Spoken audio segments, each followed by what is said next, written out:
Hi, I'm Ashley Tynes, Sales Manager with Liberty Health Sciences. About a week ago, we asked our patient base on social media to submit questions that they wanted answered about medical cannabis. I'm here today with Dr. Jennifer Timothy. She's our medical director, and we are going to answer some of those questions that you all wanted information about. What is the most surprising bit of information you uncovered in your research regarding cannabis for medical use? Yeah.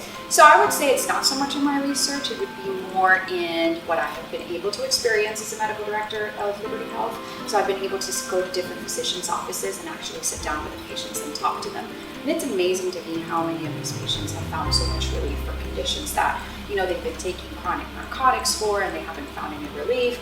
And medical marijuana has pretty much done it for them. And they're very happy. They've been able to get off of their narcotics, get off of their anxiety medications like benzodiazepines. And one gentleman was even able to get off of his ADHD medication for attention deficit disorder, which was Adderall. And I was pretty impressed by that. I never thought that medical marijuana could be helpful, particularly for ADHD. Right. So it's been very eye-opening and it's been very, very interesting. It is pretty amazing the wide range of different things that this one particular plant can treat. Yes, absolutely. How do you know that you have a fully functioning endocannabinoid system, and what can you do if it's not functioning properly? Yeah, so this is a little bit of a hard question because there's not much research into the endocannabinoid system. There's a little bit, but not that much. So the endocannabinoid system pretty much is found all throughout our body. We have different enzymes, different receptors, etc. And what it is we produce cannabis-like compounds, our own body does, and these are called endocannabinoids. So that's where the name pretty much comes from. So there are a group of people that have what's called clinical endocannabinoid deficiency.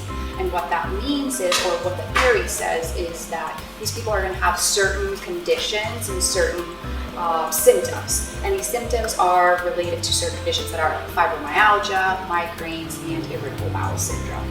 Okay. So it's hard to say exactly how to treat it, but as the name implies, endocannabinoid deficiency means that we're not producing endocannabinoids. So the theory says that obviously if we replace those endocannabinoids with cannabis, medical cannabis, the symptoms are going to get better. Okay. But again, there's still a lot of research that needs to be done in this particular theory. Okay. Are there advantages to indica-based products versus CBN products for relaxation or sleep? So yes, and that depends on the patient's preference as well. So indica-based products are going to be higher in THC content. So CBN, for example, is a metabolite of THC. So when THC is broken down, it's broken down into CBN. So if you think about it, CBN is kind of like a weaker product of the THC.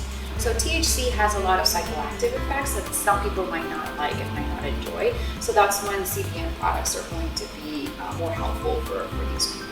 But if you are fairly comfortable and you're okay with the effects that the THC gives you, I would say that would be a better route for sleep. Okay, and that makes sense. We do have some elderly patients that are afraid to maybe wear a THC patch at night because if they have to get up to use the restroom, they're afraid they could fall and be dizzy. So CBN could be a better choice for that. Yes, absolutely. Okay. If you are noticing that products are not having the effects that they used to, what can one do to alter that? So that's a great question, and medical marijuana does tend to give you a little bit of tolerance. So you're going to notice that the more you use the medication, you're going to need an increase in dosage, and that's your increase in tolerance. So one thing that I advise patients is to start at the lowest level possible, or at the lowest dosage that's going to give them the effects that they need. And then that way, when the body starts creating a little bit of tolerance for it, they can increase it. Because if they start too high, then you don't have that room for that tolerance level. You're just going to have to pretty much stop it. So you can do a reset or kind of stop using the medication for about 3 to 7 days. That should be enough to give your body a little bit of a rest so you can kind of start back at the lower level that you started before, if you're able to do that as a patient. So patients are not able to do that. Let's say they suffer from seizures or another condition that they say, I definitely can't stop taking the medication. So there's certain things that you can do. One of them would be to change the strain of the medication that you're using. So for example, you stick to one strain for about 2 to 3 weeks or until you start getting your tolerance levels up. And once you notice that strain is not working anymore for you, you switch to a different strain. Okay. And that should give you a little bit of relief. and a little bit of a reset of the tolerance level.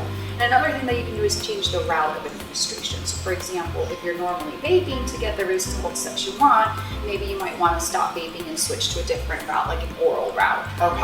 Obviously, it's going to be different. It's going to take a little longer.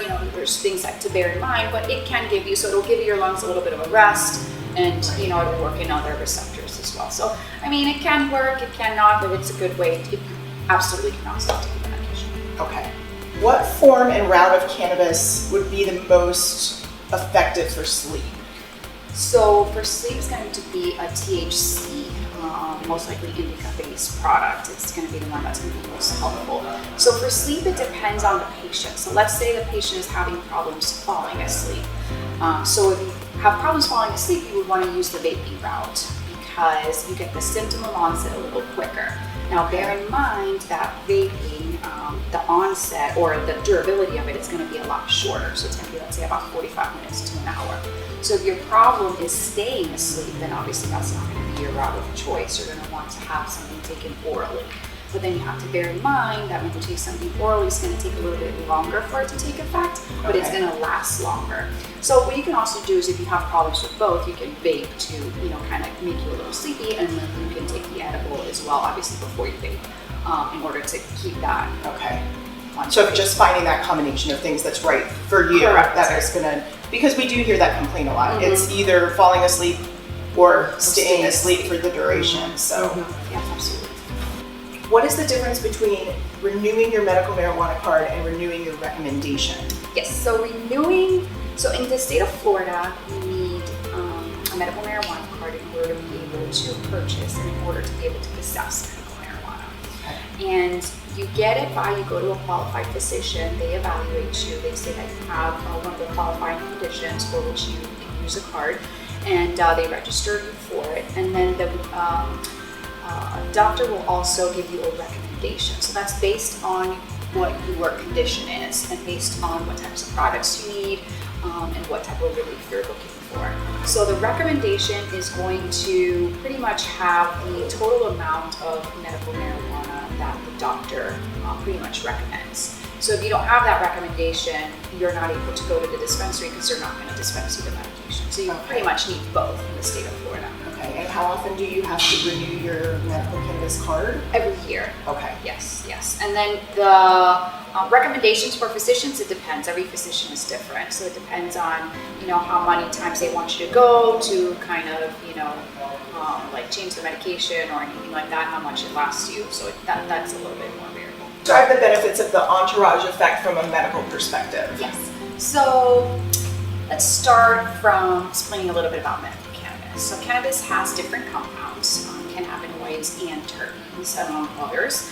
Cannabinoids, there's about a dozen, maybe more of them, and terpenes, there's hundreds of them. So these compounds work together in order to give the medical benefits that medical marijuana has, and that's pretty much known as the entourage effect. These compounds work synergistically, as opposed to independently, to see what each compound pretty much does. So from a medical perspective, you can think that if you think of all the cannabinoids and all the terpenes, all the different compounds that you can have, all the different medical benefits that can be achieved from the entourage effect. So there's still a lot of research that needs to be done as far as the combinations and all that good stuff, but I think there's a lot of potential there. Well, and that makes sense because people who say that the whole flower is the thing that works best for them, that definitely lends to that theory. Yes, because it has all the different compounds in the plant, aside from some pharmaceutical companies that just take one of the components to treat one thing, so that's where the whole entourage effect comes from. Okay. June is PTSD Awareness Month.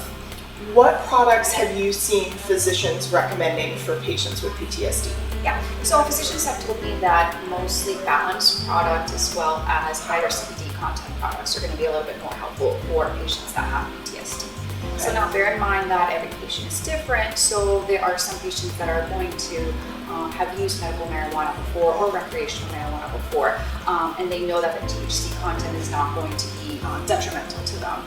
So for those patients, you can, I would say that THC would be okay because obviously they have, that experience. But for patients that have never used it before or that they're naive in using medical marijuana, I would say to stick more to a higher CBD content or the balanced product. Okay. We want to say thank you so much for watching, and Dr. Timothy, thank you for your time and being here today to answer questions for our patients.